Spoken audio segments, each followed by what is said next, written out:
மகாலட்சுமியின் அம்சமாக கருதப்படுறது அந்த கோமதி சக்கரம். இந்த கோமதி சக்கரம் வந்து ஃபஸ்ட் நான் குட்டியாக வச்சுருந்தேன்.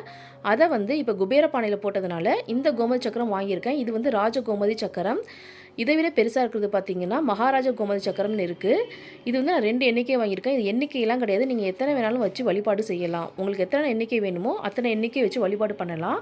முதல்ல அது வழிபாடு செய்கிறதுக்கு முன்னாடி நல்லா பாலில் கழுவிட்டு அதுக்கப்புறம் தான் அதை வந்து யூஸ் பண்ண ஆரம்பிக்கணும். முதல்ல நான் பாலில் கழுவிட்டு அடுத்து பார்த்தீங்கன்னா தண்ணியிலையும் நல்லா சுத்தமாக கழுவி ஒரு நல்ல துணியால் அது நல்லா துடைச்சி எடுத்துக்கலாம்.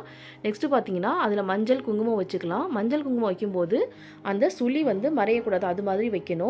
ஒரு தாம்பாளத்தில் நான் வந்து ஒரு சிகப்பு கலர் துணியை விரிச்சிட்டு அது மேலே வந்து பூக்களை வச்சு இந்த கோமதி சக்கரத்தை வைக்கிறேன்.